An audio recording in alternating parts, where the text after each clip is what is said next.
بسم الله الرحمن الرحيم وبه نستعين على أمور الدنيا والدين. السلام عليكم ورحمة الله وبركاته. marka hore waxaan salaamayaa gudoomiyaha ururka xaqsoor gudoomiye ku-xigeenka koowaad ka labaad salaadiinta xildhibaanada dumarka dhalinyarta odayaasha iyo dhammaan dadweynaha jooga goobtan maanta la isugu yimid ee lagu soo sharaxayo xildhibaanadii ka qayb gali lahaa golaha deegaanka ee Hargeysa. marka hore dadku inay yaabaan bal ilaa ninka musawaddeeyay koobana xaggu ka yeedhaan wadani markii hore cudbaan ahayn waa si la isqabsaday la yiraahdo annaga leh kii labaadna annaga leh uu yiri marka xaqsoor waxaan u soo doonanay horta magaciisa bal meesha lagu xaqsooriya tagtaan oo number 1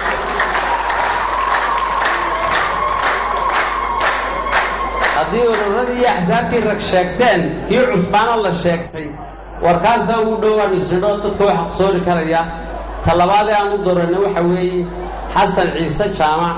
oo aynu wada garanno gudoomiye ku-xigeenkii waxa ahaa madaxweyne ku-xigeenkii koowaad ee ugu horreeyay dalka ahaa muddo 22 sannadood aan lagu arag oo dharku ka wasaqoobin oo sidii wacad dharkiisu oo maalin kaliya aan gelin fadeexad siyaasadeed ayaanu soo raacnay maanta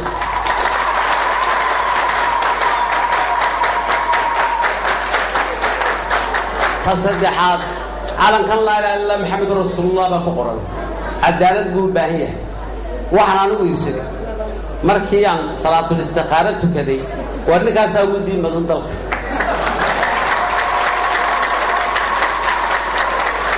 sababta hore kuwii hore tukanaya salaadu ka muuqatay sidoodii umay socon marka kaasaa ugu dhowaan laga ka hala raaco maanta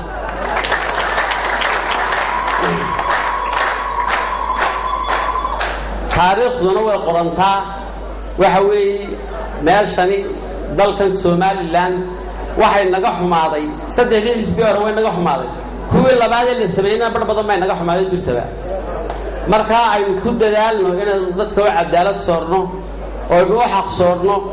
oo sidaa ay ku qoran tahay xaq soor war ninka maanta dalka wax taraya la raaco ta kaliya noo raacnay waa taas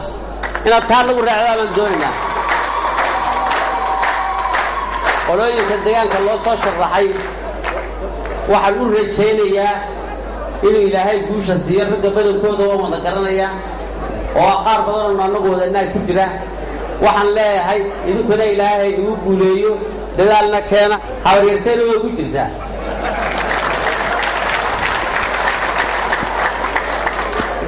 marka waxaan u rajaynayaa xaqsoor inuu dalka ku guuleysto noqdo hadday deegaan tahay iyo hadday baarlamaanka tahay iyo hadday madaxweyne tahayba sidaasaan ilaahay ka rajaynaynaa